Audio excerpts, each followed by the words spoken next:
ವಾಸ್ತು ಟಿವಿಗೆ ಸ್ವಾಗತ. ನಾನು ಸರ್ದಾರ್. ಭ್ರಷ್ಟ ಅಧಿಕಾರಿಗಳಿಗೆ ಧಿಕ್ಕಾರ ಧಿಕ್ಕಾರ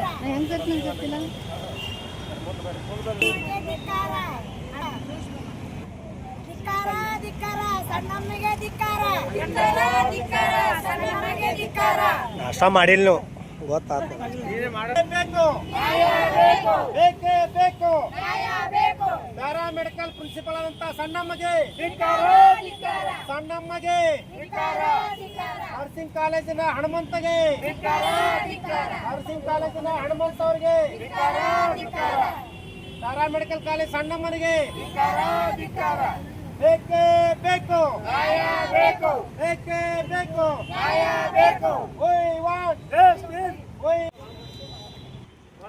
ಘೋಷಣೆ We want justice. We want justice. ಬೇಕೇ ಬೇಕು. ಬೇಕೇ ಬೇಕು. ಸಣ್ಣಮ್ಮಗೆ ಧಿಕ್ಕಾರ. ಸಣ್ಣಮ್ಮಗೆ ಧಿಕ್ಕಾರ. ಬೇಕೇ ಬೇಕು. ಬೇಕು. ಬೇಕು. ಬೇಕೇ ಬೇಕು. ಬೇಕು. ಸಣ್ಣಮ್ಮಗೆ ಧಿಕ್ಕಾರ. ಸಣ್ಣಮ್ಮಗೆ ಧಿಕ್ಕಾರ. ಹನುಮಂತಗೆ ವಜಾಗೊಳಿಸಬೇಕು.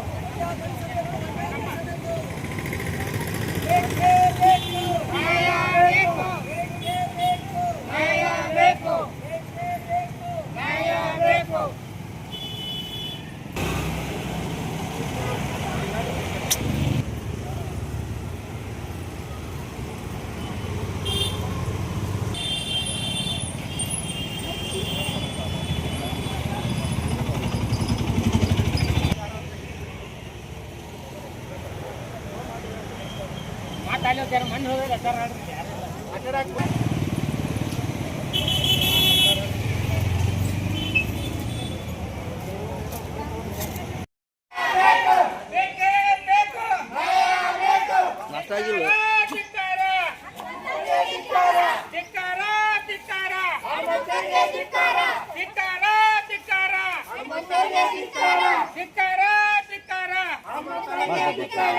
We want justice. We want justice. We want justice. ಬೇಕೇ ಬೇಕು. ಬೇಕೇ ಬೇಕು. ನಾಷ್ಟ ಬೇಕು. ಮೆರಿಟ್ ವಿದ್ಯಾರ್ಥಿಗಳಿಗೆ ಸೀಟ್ ನೀಡಿದ ಅವರ ಮೇಲೆ ಅಡ್ಮಿಷನ್ ಮಾಡಿಕೊಳ್ಳೋ ಕುರಿತು ಮೇಲೆ ಕಾಣಿಸಿ ವಿಷಯಕ್ಕೆ ಸಂಬಂಧಿಸಿದಂತೆ ಉಲ್ಲೇಖ ಅಧಿನಿಯಮ 2020-25-26ನೇ ಸಾಲಿನ ಅಂತಿಮ ಸುತ್ತಿನ ಸೀಟ್ ಹಂಚಿಕೆಯ ನಂತರ ಸರ್ಕಾರಿ ನರ್ಸಿಂಗ್ ಕಾಲೇಜು ವಿಜಯಪುರದಲ್ಲಿ ಉಳಿದಿರುವ BSc ನರ್ಸಿಂಗ್ ಸೀಟುಗಳು ಭರ್ತಿ ಮಾಡಿಕೊಳ್ಳದೆ ಮೆರಿಟ್ ಆಧಾರದ ಮೇಲೆ ಆಗದೆ ಅವ್ಯವಹಾರದ ಮೇಲೆ ಅಡ್ಮಿಷನ್ ಮಾಡಿಕೊಂಡಿರ್ತಾರೆ. ಆದ್ದರಿಂದ ಮೆರಿಟ್ ಪಡೆದಂಥ ಬಡ ವಿದ್ಯಾರ್ಥಿಗಳೇ ಅನ್ಯಾಯವಾಗಿರುತ್ತದೆ. ಆದ್ದರಿಂದ ತಾವುಗಳು ಇದನ್ನು ಸರಿಪಡಿಸಿ ಬಡ ವಿದ್ಯಾರ್ಥಿಗಳಿಗೆ ನ್ಯಾಯ ಕೊಡಿಸಬೇಕೆಂದು ಕೇಳ್ಕೊಳ್ತೇವೆ. ಈ ಕೂಡಲೇ BSc ನರ್ಸಿಂಗ್ ಕಾಲೇಜಿನ ಮುಖ್ಯಸ್ಥರಾದಂಥ ಹನುಮಂತ ಅವರನ್ನು ಈ ಸ್ಥಾನದಿಂದ ವಜಾ ಮಾಡಬೇಕು. ಇಲ್ಲವಾದಲ್ಲಿ ಹೋರಾಟದ ಹಾದಿ ಹಿಡಿಯಬೇಕೆಂದು ತಮ್ಮ ಗಮನಕ್ಕೆ ತಲುಪಿಸುತ್ತೇವೆ. ಅದರಂತೆ ಮಾನ್ಯ ಜಿಲ್ಲಾಧಿಕಾರಿ ಜಿಲ್ಲಾ ದಂಡಾಧಿಕಾರಿ ವಿಜಯಪುರ ವಿಷಯ ಪ್ಯಾರಾಮೆಡಿಕಲ್ ವಿದ್ಯಾರ್ಥಿಗೆ ಹಣ ವಸೂಲಿಗೆ ಮಾಡುವ ಕುರಿತು ಮೊನ್ನೆ ಮೇಲೆ ಕಾಣಿಸಿ ವಿಷಯಕ್ಕೆ ಸಂಬಂಧಿಸಿದಂತೆ ಪ್ಯಾರಾಮೆಡಿಕಲ್ ಮುಖ್ಯಸ್ಥರಾದಂಥ ಸಣ್ಣಮ್ಮ ಅವರು ವಿದ್ಯಾರ್ಥಿಗಳನ್ನು ಹಣವು ಅಕ್ರಮವಾಗಿ ಕಬಳಿಸುತ್ತಾರೆ. ವಿದ್ಯಾರ್ಥಿಗಳೇ ನಿಮ್ಮ ಹಾಜರಾತಿ ಇರುವುದಿಲ್ಲ. ಆದ್ದರಿಂದ ನೀವು 2,500ರಿಂದ 4,500ವರೆಗೆ ಪ್ರತಿ ವಿದ್ಯಾರ್ಥಿಗಳನ್ನು ಪಡೆದುಕೊಂಡಿರ್ತಾರೆ ಎಂದು ವಿದ್ಯಾರ್ಥಿಗಳು ಅಳುಕೊಂಡಿದ್ದಾರೆ. ಹೀಗೆ ಆದರೆ ಬಡ ವಿದ್ಯಾರ್ಥಿಗಳು ಶಿಕ್ಷಣ ಕುಂಠಿತಗೊಳ್ಳುವುದು ಇದು ಸರ್ಕಾರಿ ಕಾಲೇಜ್ ಆಗಿದ್ದರೂ ಸಹ ಖಾಸಗಿ ಕಾಲೇಜುಗಳ ಥರ ಹಣ ವಸೂಲಿ ಮಾಡುವುದು ಅಪರಾಧ. ಆದ್ದರಿಂದ ಕೂಡಲೇ ಪ್ಯಾರಾಮೆಡಿಕಲ್ ಕಾಲೇಜ್ ಮುಖ್ಯಸ್ಥರಾದ ಸಣ್ಣಮ್ಮರು ಈ ಸ್ಥಳದಿಂದ ವಜಾ ಮಾಡಬೇಕು. ಇಲ್ಲವಾದಲ್ಲಿ ಹೋರಾಟದ ಹಾದಿ ಹಿಡಿಯಬೇಕೆಂದು ಧನ್ಯವಾದಗಳೊಂದಿಗೆ. ಅಟೆಂಡೆನ್ಸ್ ಕಡಿಮೆ ಇರ್ತಂತ ವಿದ್ಯಾರ್ಥಿ ಅವ್ರ ಕಡೆಯಿಂದ ನೀವು ಅಟೆಂಡೆನ್ಸ್ ಇಲ್ಲ ನೀವು ಎಕ್ಸಾಮ್ ಕೊಡೋಕ್ಕಾಗಲ್ಲ ಅಂತೇಳಿ ಪ್ರತಿಯೊಬ್ಬ ವಿದ್ಯಾರ್ಥಿ ಕಡೆಯಿಂದ 2,500ರಿಂದ 4,500 ರೂಪಾಯಿ ಹಣ ಯಾರು ಸಣ್ಣ ಮಾಡೋದು ಪ್ಯಾರಾಮೆಡಿಕಲ್ ಕಾಲೇಜಿನ ಮುಖ್ಯಸ್ಥರು. ಮತ್ತು ಹೆಚ್ಚುವರಿ BSc ನರ್ಸಿಂಗ್ ಉಳಿದ ಸೀಟ್ ಅಂಥವ್ರು ಇದು BSc ಅವ್ರಿಗೆ ಹೋಗಿರ್ತಾರೆ. ಅವರು ತಮಗೆ ಬೇಕಾದವ್ರಿಗೆ ಮೆರಿಟ್ ಇದ್ದವ್ರನ್ನ ಬಿಟ್ಟು ಬೇರೆದವರಿಗೆ ಇಸ್ಕೊಂಡಿರ್ತಾರೆ. ಇದು 290 ವಿದ್ಯಾರ್ಥಿಗಳು ಪ್ಯಾರಾಮೆಡಿಕಲ್ ಇಸ್ಕೊಂಡಿರ್ತಾರೆ. ಅವ್ರು ಒಬ್ಬರಿಂದ 12 ರೂಪಾಯಿನ ಸರ್ಕಾರ ಫೀಸ್ ಇದ್ದಿದ್ದರಿಂದ 2,500ರಿಂದ 4,000 ಸಣ್ಣ ವರ್ಷದಿಂದ ಬಂದಿಲ್ಲ. ಎಕ್ಸಾಮ್ ನೋಡ್ಸಿದ್ದಾರೆ. ಮತ್ತು ಮೇಡಮ್ ಅವ್ರು ನಾವು ವಿಚಾರ ಮಾಡ್ತಾರೆ. ಇಲ್ಲ ಮೇಡಮ್ ತಾವು ಒಬ್ಬ ಮುಖ್ಯಸ್ಥರಾಗಿ ನಾವು ಕ್ಲಾಸಿಕರು ನಾವು ಓದ್ಬೋದು ಅಂತ ಹೇಳಿದಾಗ ಇಲ್ಲಿ ನಾನು ಮಾಡಿಲ್ಲ, ನಾನು ಬಂದು 3-4 ತಿಂಗಳಾಗಿದೆ. ಹಿಂದಿನ ವಿದ್ಯಾರ್ಥಿಗಳು ಹಣ ವಸೂಲಿ ಮಾಡ್ತಿದ್ರು ಅನ್ನತಕ್ಕಂಥ ಅವರು ಹೇಳಿಕೆಯನ್ನು ಕೊಟ್ಟಿದ್ದಾರೆ. ಬರ್ರಿ ಮೇಡಮ್ ಎಲ್ಲ ಬರ್ರಿ.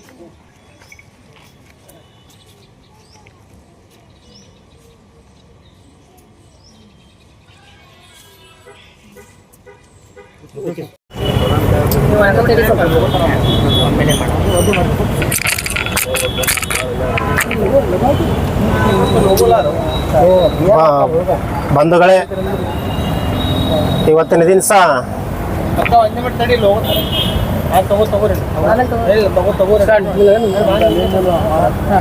ಶಿಕ್ಷಣ ಎಂಬುದು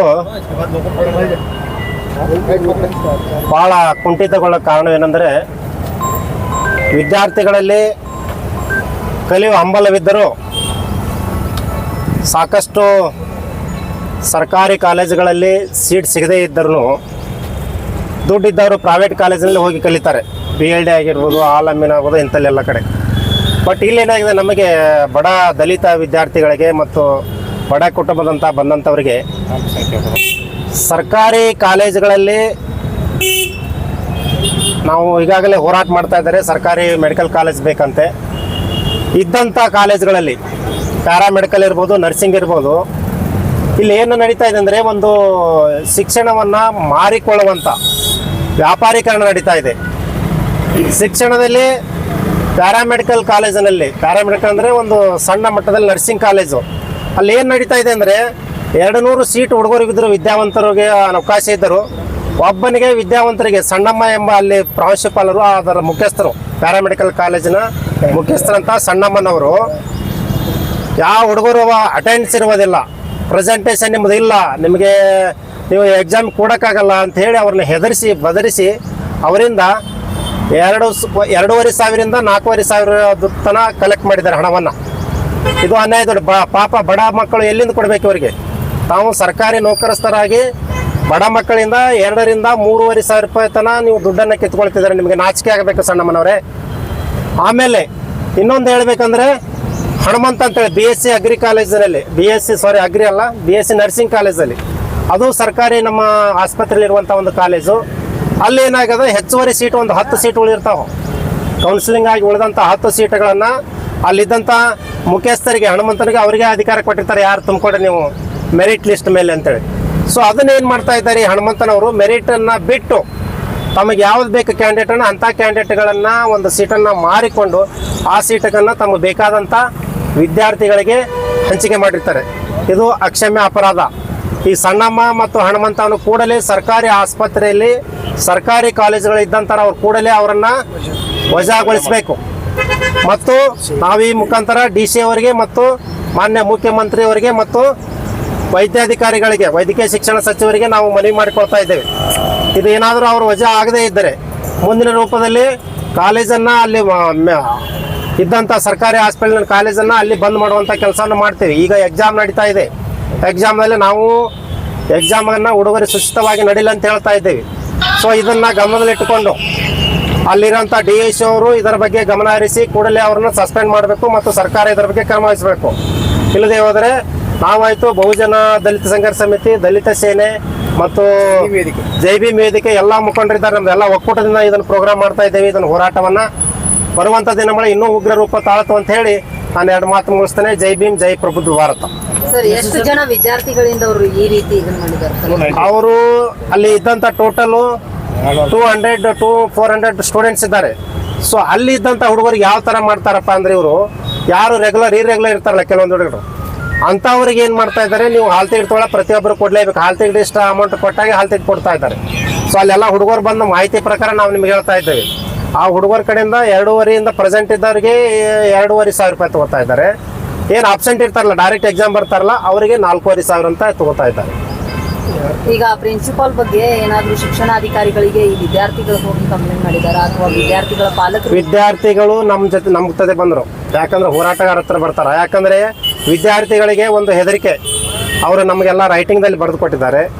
ಆಮೇಲೆ ಇನ್ನೊಂದು ಏನು ಹೇಳ್ಬೇಕಂದ್ರೆ, ಆ ಹುಡುಗರಿಗೆ ನಮಗೆ ನಾವು ಅಲ್ಲೇ ಓದ್ತಿರ್ತೀವಲ್ಲಪ್ಪ, ನಮಗೇನಾದ್ರೂ ಮಾರ್ಕ್ಸ್ ಕಟ್ ಆಗ್ಬೋದು, ನಮ್ಮ ಶಿಕ್ಷಣಕ್ಕೆ ಏನಾದರೂ ತೊಂದರೆ ಆಗ್ಬೋದು ಅಂತೇಳಿ ಅವರಿಗೆ ಗೊತ್ತಾಗದಂಗೆ ನಮಗೊಂದು ಮುಚ್ಚಳಿಕೆ ಬರೆದು ಕೊಟ್ಟಿದ್ದಾರೆ. ಆ ಮುಚ್ಚಳಿಕೆಯನ್ನು ನಾವು ಯಾವುದೇ ಕಾನೂನು ಹೋರಾಟಕ್ಕಾದ್ರೂ ಅದನ್ನು ನಾವು ಎಲ್ಲಿ ತೆಗಿಬೇಕು ಅಲ್ಲಿ ತೆಗಿತಾ ಅಂತ ಹೇಳ್ತೀವಿ. ವಿಡಿಯೋ ಇದೆ, ಆಡಿಯೋ ಇದೆ ಮತ್ತು ನಮಗೆ ರೈಟಿಂಗ್ನಲ್ಲಿ ಬರೆದುಕೊಂಡಂಥ ವಿದ್ಯಾರ್ಥಿಗಳ ಮಾಹಿತಿ ಇದೆ. ಸೊ ವಿಡಿಯೋ ಮತ್ತು ಆಡಿಯೋ ತೋರಿಸ್ಬೋದಾ? ವಿಡಿಯೋ ಆಡಿಯೋನ ನಾವು ಇಲ್ಲಿ ಆ ವಿದ್ಯಾರ್ಥಿಗಳ ಹಿತದೃಷ್ಟಿಯಿಂದ ಈಗ ಎಕ್ಸಾಮ್ ನಡೀತಾ ಇದ್ದಾವೆ. ಸೊ ಆ ವಿದ್ಯಾರ್ಥಿಗಳಿಗೆ ಅವು ಎಕ್ಸಾಮ್ ಮುಗಿಯೋವರೆಗೆ ನಾವು ಅದನ್ನೇನು ಡಿಸ್ಪ್ಲೇ ಮಾಡೋಂಗಿಲ್ಲ. ಈಗ ಎಕ್ಸಾಮ್ ಮುಗಿದ ಮೇಲೆ ನಾವು ಖಂಡಿತವಾಗ್ಲೂ ಅದನ್ನು ನಾವು ಅಮೌಂಟ್ ತೊಗೊಂಡದ್ದು ವಿಡಿಯೋಸ್ ಏನಾದ್ರು ಅಡ್ವಾನ್ಸ್ ಅಮೌಂಟ್ ತಗೊಂಡಿದ್ದನ್ನ ಮುಖಾಂತರ ಹೇಳಿದ್ದಾರೆ. ಯಾರು ಹೇಳಿದ್ದಾರೆ? ಅವರು ಹೇಳಿದಾರೋ ಅಥವಾ ಏನು ಇವರು ಸ್ಟೂಡೆಂಟ್ ಹೇಳಿದ್ದಾರೆ? ಸ್ಟೂಡೆಂಟ್ಸ್ ಹೇಳಿದ್ದಾರೆ. ಮತ್ತು ಇವರು ಸಣ್ಣಮ್ಮನವ್ರು ಏನು ಹೇಳ್ತಾ ಇದ್ದಾರೆ, ಆ ಹಣವನ್ನ ನಾವು ಕೇಳಿದಾಗ ಆ ಹಣ ನಾವು ಕಲೆಕ್ಟ್ ಮಾಡಲ್ಲ, ವಿದ್ಯಾರ್ಥಿಗಳೇ ಕಲೆಕ್ಟ್ ಮಾಡ್ತಾ ಇದ್ದಾರೆ ಅಂತ ನಮ್ಗೆ ಮಾಹಿತಿ ಕೊಟ್ಟರು. ಇಲ್ಲ ಸರ್, ಈಗ ಅವ್ರು ಕೇಳಿದ ಆಡಿಯೋ ಇದೆಯಾ, ಈಗ ಇವ್ರು ಮಾತಾಡಿದ ಸ್ಟೂಡೆಂಟ್ ಮಾತಾಡಿದ ಆಡಿಯೋ ಇದೆ? ಸ್ಟೂಡೆಂಟ್ ಯಾರು ಮಾತಾಡಲ್ಲ, ಸ್ಟೂಡೆಂಟ್ ಮಾತಾಡ್ತಾರೆ. ಆಡಿಯೋ ವಿಡಿಯೋ ಭಾಳ ಸಣ್ಣ ಇದ್ದಾರೆ. ಅವ್ರ ಕಡೆ ಕ್ಯಾಶ್ ತಗೋತಾರೆ by hand, without any phone pay bank ಅಕೌಂಟಿಗೆ ಟ್ರಾನ್ಸ್ಫರ್ ಮಾಡ್ತಾ ಇಲ್ಲ. ಕೊಡಾಕತ್ತಿದ್ದವ್ರು ಏನು ವಿಡಿಯೋ ಏನದ ಕೊಡಾಕತ್ತಾರ ತಗೊಳಕತ್ತಾರ ಅಂತ ಎಲ್ಲ ನಮ್ಮ ಕಡೆ ಇದೆ. ಅದನ್ನ ನಾವು ಎಕ್ಸಾಮ್ ಆದ್ಮೇಲೆ ನಾವು ಅದನ್ನ ಡಿಸ್ಪ್ಲೇ ಮಾಡ್ತೀವಿ. ರಾಜಶೇಖರ್ ಕುದ್ರಿ, ಬಹುಜನ ದಲಿತ ಸಂಘರ್ಷ ಸಮಿತಿ ಉಪಾಧ್ಯಕ್ಷರು, ಉತ್ತರ ಕನ್ನಡ ಅಧ್ಯಕ್ಷರು, ವಿಜಯ್. ಎಲ್ಲರಿಗೂ ಜೈ ಭೀಮ್ ಬಂಧುಗಳಿಗೆ ಇವತ್ತಿನ ದಿವಸ ಸರ್ಕಾರಿ ಪ್ಯಾರಾಮೆಡಿಕಲ್ ಕಾಲೇಜಲ್ಲಿ ನಡೆಯತಕ್ಕಂಥ ವಿದ್ಯಾರ್ಥಿಗಳಿಂದ ಏನು ಹಣ ವಸೂಲಿ ಮಾಡ್ತಕ್ಕಂಥ ದಂಧೆ ನಡೆದಿದೆ. ಅದನ್ನು ಆಗ್ರಹಿಸಿ ಇವತ್ತು ನಮ್ಮ ಹೋರಾಟ ನಡೆದಿದೆ. ಬಂಧುಗಳೇ, ಇವತ್ತು ಅಲ್ಲಿ ಏನು ಪ್ಯಾರಾಮೆಡಿಕಲ್ ವಿದ್ಯಾರ್ಥಿಗಳಿಂದ ಒಬ್ಬ ಎಲ್ಲ ಇವರು ಅನ್ನೋದು ಕಲಿತಕ್ಕಂಥ ಎಲ್ಲ ವಿದ್ಯಾರ್ಥಿಗಳಿಗೆ ಏನಪ್ಪ ಅಂದ್ರೆ ಸರ್ಕಾರದ ಇಷ್ಟವನ್ನ ಹಣವನ್ನು ತೆಗೆದುಕೊಳ್ಬೇಕಂತಕ್ಕಂಥ ಒಂದು ಕಾನೂನು ಚೌಕಟ್ಟಿನ ಅಡಿಯನ್ನು ಮೀರಿ ಅವರು ತಮ್ಮ ಮನಸ್ಸಿಗೆ ಬಂದ ಹಾಗೆ ವಿದ್ಯಾರ್ಥಿಗಳಿಂದ ಹಣ ವಸೂಲಿ ಮಾಡೋದನ್ನು ನಾವು ಖಂಡಿಸಿದ್ದೀವಿ. ಸ್ವತಃ ಅದೇ ಕಾಲೇಜಿನ ಪ್ಯಾರಾಮೆಡಿಕಲ್ ಕಾಲೇಜಿನ ಸಣ್ಣಮ್ಮ ಅಂತಕ್ಕಂಥ ಮೇಡಮ್ ಅವರು ಭೇಟಿ ಆದಾಗ, ಸರ್ ನಾನು ಬಂದು 2-3 ತಿಂಗಳಾಗಿದೆ, ನನಗೆ ಅವರು ಯಾರೋ ಹಳೆ ವಿದ್ಯಾರ್ಥಿಗಳು ಹಣ ವಸೂಲಿ ಮಾಡ್ತಿದ್ರು ಕಂಡು ಬಂದ್ರು ಕೂಡ ನಾವು ಅದಕ್ಕೆ ಏನು ಮೇಡಮ್ ಅಂತ ಎಲ್ಲ ಗೊತ್ತಿದ್ರು ಯಾಕೆ ಕೂತಿರೋ ವಿಚಾರ ಮಾಡಿದಾಗ, ಇಲ್ರಿ ನಾನು ಅದನ್ನ ಬಂದ್ ಮಾಡಿದ್ದೀನಿ, ನಾನು ಆ ಕೆಲಸಕ್ಕೆ ಮಾಡಲಿಲ್ಲ ಅಂತಕ್ಕಂಥ ಮಾತಾಡೋದು. ಅಲ್ಲಿ ವಿದ್ಯಾರ್ಥಿಗಳು ನಾವು ಕೇಳಿದಾಗಿಲ್ಲ ಸರ್, ನಮಗೆ ಇಷ್ಟೊಂದು 2,500-4,000 ರೂಪಾಯಿ ಹಣವನ್ನು ನಮ್ಮ ಕಡೆ ಪಡೆದುಕೊಂಡಿದ್ದಾರೆ ಅನ್ನತಕ್ಕಂಥ 290 ವಿದ್ಯಾರ್ಥಿಗಳಿಂದ ಸದಾ ಈ ರೀತಿ ಅವರು ಹಣ ವಸೂಲಿ ಮಾಡಿದ್ದಾರೆ. ಅದರಂತೆ ಅಲ್ಲಿರ್ತಕ್ಕಂಥ ಇನ್ನೊಬ್ರು BSc ನರ್ಸಿಂಗ್ ಕಾಲೇಜ್ ಪ್ರಿನ್ಸಿಪಲ್ ಆಗಿರ್ತಕ್ಕಂಥ ಹನುಮಂತವ್ರು ವಿಚಾರ ಮಾಡಿದಾಗ, ಇಲ್ಲ ರೀ ನಾವು ಯಾವ ರೀತಿ ಮಾಡಿಲ್ಲ ಅಂತ ಹೇಳಿದ್ರು. ನಿಮ್ಮದೇ ಆದ ಸರ್ಕಾರ ಸುತ್ತಲ ಸಂಖ್ಯೆ ಪ್ರಕಾರ ಪ್ಯಾರಾಮೆಡಿಕಲ್ ಮೆರಿಟ್ ಇತ್ತು, ಆ ಒಂದು ರ್ಯಾಂಕಿಂಗ್ ಬಂದಂಥ ವಿದ್ಯಾರ್ಥಿಗಳಿಗೆ ನೀವು ಅಲ್ಲಿ ಸೀಟುಗಳನ್ನ ಹಂಚಿಕೆ ಮಾಡಬೇಕಾಗಿತ್ತು. ಅದು ಕೂಡ ನೀವು ಅದನ್ನು ಬೇಜವಾಬ್ದಾರಿ ವರ್ತನೆಯಿಂದ ಮಾಡಿ ತಮಗೆ ಬೇಕಾದಂಥ ಸೀಟನ್ನು ತಮಗೆ ಯಾರಿಗೆ ಬೇಕೋ ಅವರಿಗೆ ಒಂದು ಮಾರಾಟ ಮಾಡ್ಕೊಂಡಿದ್ದಾರೆ. ಹಲವಾರು ರೀತಿಯನ್ನು ನಾವು ವಿಚಾರ ಮಾಡಿದ್ರೆ ಅದಕ್ಕೆ ಅವ್ರಿಗೆ ನಾವು ಹೇಳಿದ್ವಿ, ಇಲ್ಲ ಸರ್ ನಾವು ರಾಜಶೇಖರ್ ಹೋಗಿ ನಾವು ಮೇಡಮ್ ಭೇಟಿ ಆದಾಗ, ಸರ್ ನಾನು ಹಿಂಗಾಗಿದೆ ಹಿಂಗೆ ಮಾಡಿ ಅಂತಕ್ಕಂಥ ಇಲ್ಲ ಮೇಡಮ್ ನೀವು ಮಾಡಿರ್ತಾ ಇರ್ತಕ್ಕಂಥ ಅದು ತಪ್ಪಾಗಿದೆ, ಅದು ಸರಿಪಡಿಸಿ ಅಂದಾಗ ಇಲ್ಲ ನಮ್ಮಲ್ಲಿ ಯಾವುದೇ ರೀತಿ ಆಗಿಲ್ಲ ಅಂತ ಅನ್ನೋತಕ್ಕಂಥ ವಿಚಾರ ವ್ಯಕ್ತಪಡಿಸಿದಾಗ ನಾವು ಹಳೆ ವಿದ್ಯಾರ್ಥಿಗಳು ಮಾಡಿದ್ದಾರೆ, ನಾವು ಮಾಡಲಿರ್ತಕ್ಕಂಥ ವಿಚಾರವನ್ನು ವ್ಯಕ್ತಪಡಿಸಿದ್ರು. ಅದೇ ರೀತಿ ನಾವು ಇವತ್ತೇನಪ್ಪ ಅಂದ್ರೆ ಸಂಬಂಧಪಟ್ಟಂಥ ಜಿಲ್ಲಾಧಿಕಾರಿ ಆಗಿರ್ಬೋದು, ಮುಖ್ಯಮಂತ್ರಿಗಳಾಗಿರ್ಬೋದು, ಸಂಬಂಧಪಟ್ಟಂತೆ ಆ ಶಿಕ್ಷಣ ಸಚಿವರು ಕೂಡ ಆರೋಗ್ಯ ಸಚಿವರು ಕೂಡ ನಾವು ಹೇಳ್ತೀವಿ ಅಂದಾಗ ಇವತ್ತು ಒಂದೆಲ್ಲ ವಿದ್ಯಾರ್ಥಿಗಳ ಮುಖಾಂತರ ನಾವು ಸೇರಿ ಇವತ್ತು ಎಲ್ಲ ಸಂಘಟನೆ ವಿವಿಧ ಸಂಘಟನೆಗಳ ಕೂಡ್ಕೊಂಡು ಜಿಲ್ಲಾಧಿಕಾರಿ ಮನೆಯನ್ನು ಸಲ್ಲಿಸ್ತಾ ಇದ್ದೇವೆ. ಈಗ ಎದರ ಸಂಬಂಧ ವಸೂಲಿ ಮಾಡ್ತಾ ಇದ್ದಾರೆ? ಅವರು ಎಕ್ಸಾಮ್ ಫೀಸ್ ಇದೆ ಅಂತೆ, ಮೇಡಮ್ ಹೇಳೋದು ನಮಗೆ ಅವ್ರು ಯಾಕೆ ಮಾಡ್ತಾ ಇದ್ದಾರೆ ಅವರಿಗೆ ಗೊತ್ತು. ಏನು ಮೇಡಮ್ ಇಷ್ಟು ಹಣವನ್ನು ಯಾಕೆ ವಸೂಲಿ ಮಾಡಾಕ್ತಾರೆ ಅಂದಾಗ, ಇಲ್ಲ ನಮ್ಮ ಸರ್ಕಾರ ಒಂದು ಇಷ್ಟೊಂದು ನಾವು ಇಷ್ಟೇ ತಗೋತೀವಿ ಅಂತಂದ್ರು. ಏನೋ GST ಏನೋ ಅಲ್ಲ ಸಲ ಮಾತು ಕೂಡ ಅವ್ರು ವ್ಯಕ್ತಪಡಿಸಿದ್ರು. ಅದು ಎಲ್ಲ ತಾವು ಮಾತಾಡ್ತಕ್ಕಂಥ ಬಾಯಲ್ಲಿ ಹೇಳ್ಬಾರ್ದು ಮೇಡಮ್, ಅದೊಂದು ಕಾನೂನಿನ ಚೌಕಟ್ಟಿನಲ್ಲಿ ನೀವೆಲ್ಲ ಅದನ್ನು ಮಾಹಿತಿ ಕೊಡಬೇಕಂತ ಅಂದಾಗ ಅವ್ರು ಸ್ಪಷ್ಟವಾಗಿ ಹೇಳಿದ್ರು, ಅದು ಏನದ ಸರಿಪಡಿಸಬೇಕು. ಅದೇ ರೀತಿ ಇದು ಮುಂದುವರ್ಸಿದೆ ಆಗಿದ್ರೆ ಅವರು ತಮ್ಮ ಪ್ರಿನ್ಸಿಪಾಲ್ ಜಾಗದಿಂದ ವಜಾ ಆಗ್ಬೇಕಂತ ನಮ್ಮ ಹೋರಾಟದಲ್ಲಿ ಆಗ್ರಹ. ಈಗ ಅದು ಅವ್ರು ರೊಕ್ಕ ತಗೊಳಕತ್ತಿದ್ರು, ಏನು ವಿಡಿಯೋ ವಿದ್ಯಾರ್ಥಿಗಳೇ ನಮಗೆ ಕೊಟ್ಟಿದ್ದಾರೆ. ಆ ವಿದ್ಯಾರ್ಥಿ ಅವರು ಎಕ್ಸಾಮ್ ದೃಷ್ಟಿಯಿಂದ ನಾವು ವಿಡಿಯೋ ಆಯಿತು, ಅವ್ರ ರೆಕಾರ್ಡಿಂಗ್ ಆಯಿತು, ಅವರು ಪೇಪರ್ ಇವತ್ತು ಸ್ಟಾರ್ಟ್ ಆಗಿದೆ ಎಕ್ಸಾಮ್. ಆ ಲಿಸ್ಟಲ್ಲಿ ವಿದ್ಯಾರ್ಥಿಗಳು ತೊಂದರೆ ಹಾಕೋ ಉದ್ದೇಶದಿಂದ ಎಲ್ಲ ದಾಖಲೆಗಳು ನಮ್ಮ ಬಳಿ ಅದಾವೆ. ಮುಂದೊಂದು ಮಾನಗಳು ಅದನ್ನೆಲ್ಲ ನಾವು ಇದು ಮಾಡ್ತೀವಿ. ಈಗ ಎಕ್ಸಾಮ್ ಮುಗಿದ ವಿದ್ಯಾರ್ಥಿಗಳು ಏನಿದ್ದಾರೆ, ವಿದ್ಯಾರ್ಥಿಗಳಿಂದ ಏನು ವಸೂಲಿ ಮಾಡಿದಾರಲ್ಲ, ಅವತ್ತು ಆ ಪ್ರಿನ್ಸಿಪಾಲ್ ವಿರುದ್ಧ ಏನು ಕಾಲೇಜ್ ಎದುರುಗಡೆ ಹೋರಾಟ ಮಾಡುವಂಥದ್ದು ಈಗ ಇದನ್ನು ಮುಗಿಸೋದು ಮುಂದೆ ದಿನಮಾನಗಳು ನಾವು ಅಲ್ಲಿ ಆರೋಗ್ಯ ಇಲಾಖೆ ಹೋಗ್ಕೊಂಡು ವಿಚಾರದಾರದೆ DC ಮನೆ ಕೊಟ್ಟಂದ್ರೆ ಅದನ್ನ ಏನು ಮಾಡ್ಬೇಕು ಅನ್ನೋದು ಮಾತು. ನಿಮ್ಮ ಹೆಸರು? ಪರಶುರಾಮ್ ಸಿಂಗ್. ಸರ್, ಏನು ಸಮಸ್ಯೆ? ಯಾವ ಕಾಲೇಜು?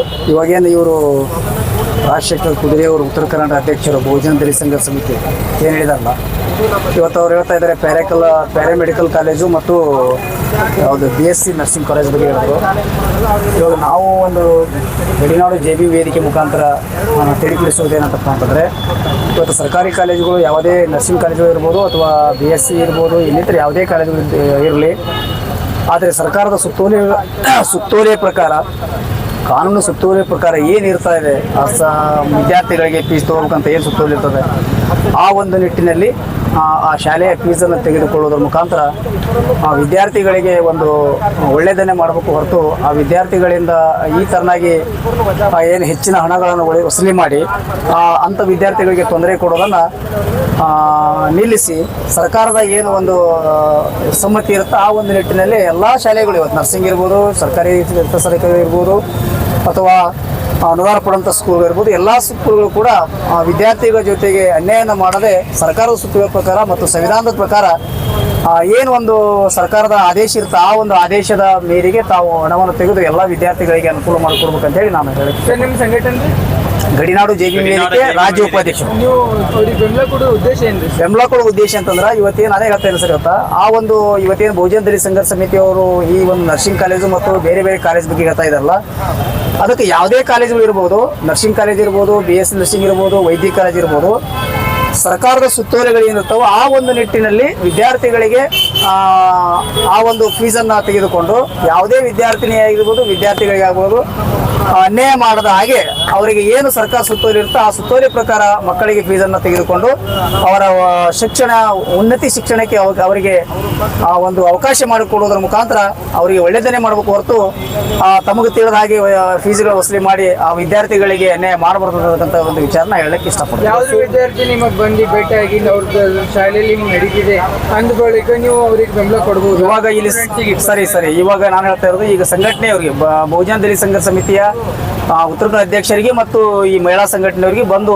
ವಿದ್ಯಾರ್ಥಿಗಳು ಮಾಹಿತಿಯನ್ನು ನೀಡಿದಾರಂತ ಆ ಒಂದು ಹಿನ್ನೆಲೆಯಲ್ಲಿ ನಾವು ಯಾವುದೇ ವಿದ್ಯಾರ್ಥಿಗಳಿಗೆ ಅನ್ಯಾಯನ ಮಾಡದೆ ಯಾವುದೇ ಶಾಲೆ ಇರ್ಬೋದು, ಯಾವುದೇ ಶಿಕ್ಷಣ ಸಂಸ್ಥೆ ಇರಬಹುದು, ಅದು ಸರ್ಕಾರಿ ಇರಲಿ ಅದೇ ಸರ್ಕಾರಿ ಇರಲಿ, ಮಕ್ಕಳಿಗೆ ಅನ್ಯಾಯನ ಮಾಡದೆ ಸರ್ಕಾರದ ಸುತ್ತೋಲೆ ಪ್ರಕಾರ ತಾವು ತಮ್ಮ ಕಾರ್ಯವೈಖರಿಯನ್ನು ನಿಭಾಯಿಸಬೇಕಂತೇಳಿ ನಾನು ಇಷ್ಟ ಹೇಳಕ್ಕೆ ಇಷ್ಟಪಡ್ತೀನಿ. ತಮ್ಮ ಅಲ್ಲ ಅದು ಅವ್ರು ಹೇಳಿದ್ದಾರೆ ಅದೇನಿದೆ ಅಂತೇಳಿ. ನಾನು ಹೇಳ್ತಾ ಇರೋದು ಶಾಲೆಗೆ ಏನು ಸರ್ಕಾರದ ಆದೇಶ ಇರ್ತದ, ಶಾಲೆಗೆ ಏನು ಸರ್ಕಾರದ ಅನುಮತಿ ಬಂದಿರ್ತದೆ ಆ ಒಂದು ಪ್ರಕಾರ ತಾವು ಆ ವಿದ್ಯಾರ್ಥಿಗಳಿಗೆ ಒಂದು ಫೀಸನ್ನು ತೆಗಿಬೇಕು. ಅದನ್ನು ಹೊರತುಪಡಿಸಿ ಹೆಚ್ಚಿಗೆ ದುಡ್ಡನ್ನು ತಗೊಂಡು ಅವ್ರಿಗೆ ಭಾರ ಆಗಬಾರ್ದು, ಅವ್ರಿಗೆ ಅನ್ಯಾಯ ಮಾಡಬಾರ್ದಕ್ಕಂತ ಕಳಕಳಿ ನಾನು. ಅಶೋಕ್ ಜಲವಾದಿ, ಗಡಿನಾಡು ಜೆಬಿ ವೇದಿಕೆ ರಾಜ್ಯ ಉಪಾಧ್ಯಕ್ಷರು.